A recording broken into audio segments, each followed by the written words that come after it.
The Falcons. They're a lucky team, those Chiefs. With what to watch for in this matchup, it might be an upset special. Let's send it over to Jeffrey Chadia. Jeffrey, Merry Christmas. Thanks, Kay. Well, here in Kansas City, the big story of this week, as the Chiefs prepare for the Falcons, is going to be running back Le'Veon Bell. Chiefs obviously lost rookie running back Clyde Edwards-Helaire to a high ankle sprain and a strained hip in last week's win over New Orleans. But they also brought Bell here for this reason, to be an insurance policy in case their star rookie went down. Now, so far, they really like what they've seen from Bell. Even though he only has 56 carries with the team, he's been patient, he's been smart, and Andy Reid, their head coach, said he's picked up this system pretty well. The Chiefs ask a lot of their running backs. They want them to be very versatile and understand they're not going to be the main option in this offense, which is Bell is okay with all of that. But you also know that they're getting a good runner, a good receiver, a guy who's good in pass protection, and he's pretty good in short yardage situations, which should help the Chiefs in the red zone with their run game. So losing Edwards-Helaire was not what the Chiefs wanted to see happen, but they also feel pretty good about their plan B. And now we'll send it back to you, Kay.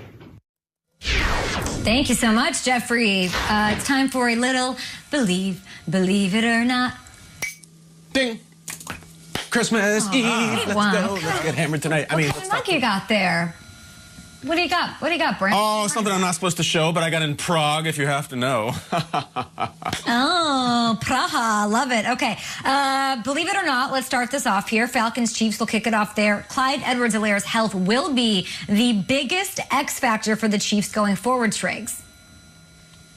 I believe it. You know, we love Le'Veon Bell as a character on our show, and he's had some really good years with Pittsburgh. But Clyde Edwards-Helaire was fantastic for the Chiefs this season. He might not have won you a fantasy title based on his rushing numbers, but 1,100 yards from scrimmage, 5 touchdowns. And speaking with the guys in Kansas City, the effect of having Edwards-Helaire and what he could do out of the passing game and the running game was an incredible, incredible advantage. And when they needed him most, in a rainy, gross, disgusting Monday afternoon, he went for 161 yards on the team that they might face in the AFC Championship game. I really think that the Chiefs need Clyde Edwards-Helaire in the playoff run. It's not a nice to have, it is a must have. And when I hear high ankle sprain, okay. When I hear hip, I get concerned, especially for the running back position. So these next 2 weeks, Le'Veon could be fine, it could be what it is. They're gonna get the bye if they win on Sunday. And then I'm thinking week 19, that divisional round, whoever it is coming into their building, I sure hope they have number 25 in their locker room and on the field. Because you know what? Damian Williams, he can't come back. He's already out for the entire season. And I think Le'Veon Bell, that's a big ask for him to carry the load the rest of the way. With all due respect to Clyde Edwards-Helaire and what he provided this year, he was phenomenal, both in the passing game, the run game, and also pass protection. I mean, he pretty much did it all. So I don't want to be dismissive for what he brought to the field. He's not the biggest X factor. The biggest X factor is the ex-MVP. It's Patrick Mahomes. Like, let's be very clear. Patrick Mahomes went on a historical run over the last couple of years, and last season in particular, he did all of it without Clyde Edwards-Helaire. Clyde just got here, and Clyde made an impact. But the one guy that controls the narrative is this dude. So if Patrick Mahomes is healthy, if he got his mind right, and also, too, if he takes care of the ball, because this year he's been a little bit more reckless.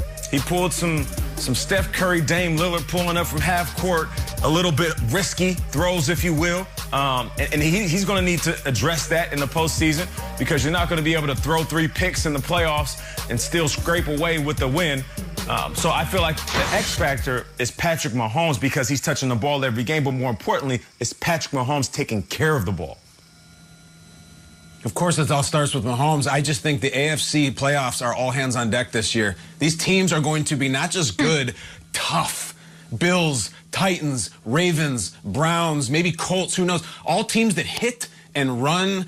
And listen, the Chiefs can win a couple playoff games without a good running game. Sure, they're good enough. Can they win the whole thing?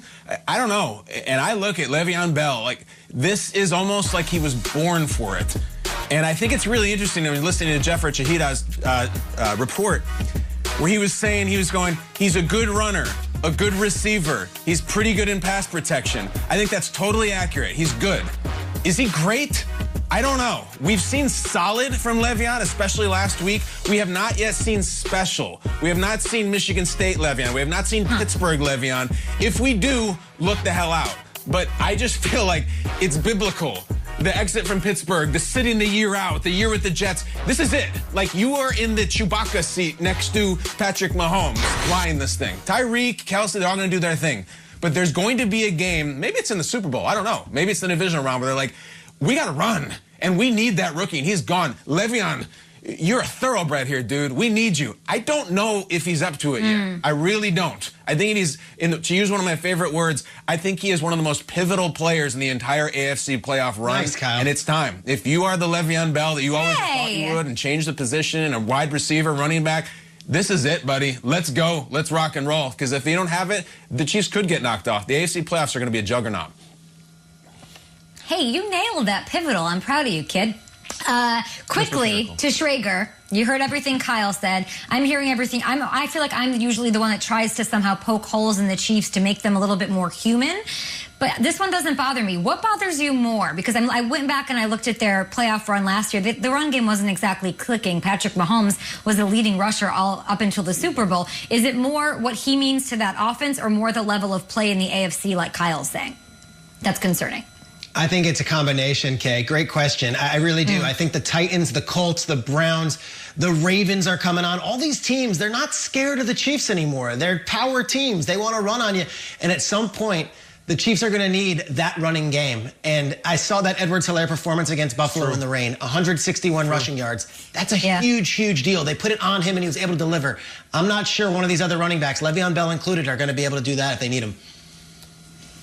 I'm just happy the AFC is so interesting. It has been a long time since it's been this up in the air and competitive. No Patriots. I'm here for it. Okay, let's talk about another AFC powerhouse, or one that was a powerhouse, the Steelers. They can clinch the AFC North Division title with a win against the Colts or a Browns loss to the Jets, but it's 2020. We don't know how that's going to go.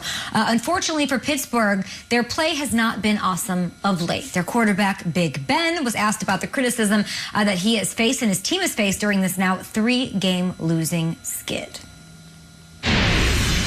Shoot, I don't blame them. When you play like poo, you should get talked about like that. And so, I need to play better. So if I'm not giving them a reason to talk good, then I'm giving them a reason to talk bad. So that's all on me. I need to play better.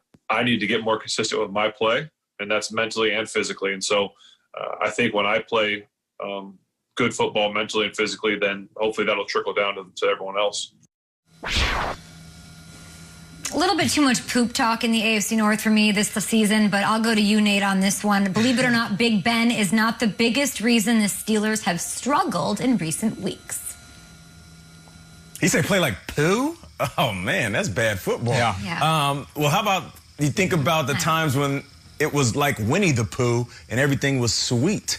And that was when the receivers were actually catching the ball. Now, I can be critical of wide receivers because I praise them all the time. And I'm not going to say that it's strictly on the wideouts. But, yeah, there's blame on Big Ben. There's blame on the wide receivers because there was a stretch in time where they were just struggling to catch the ball. I know you can say, well, there's plenty of plays in the game that can help change the game. Yeah, as a wide receiver, though, if we lose by 6, if we lose by 10, and I drop the ball in the first quarter, second quarter, the way my mind thinks is I could have changed the game then. So I am blaming myself. So I know that the wide receivers, they should shoulder some of the blame as well.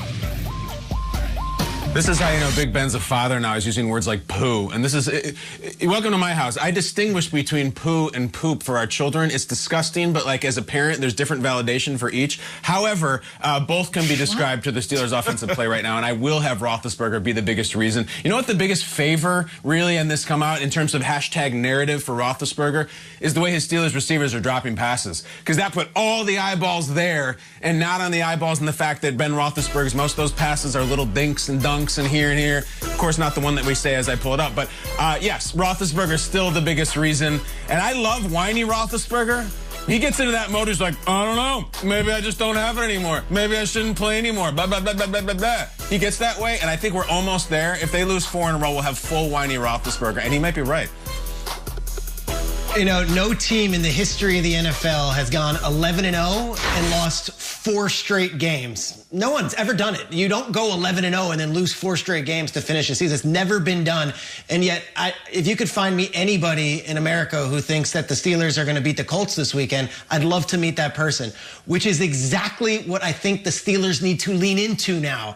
So to me, this is identity. This is culture. This is all the things that the Steelers pride themselves on.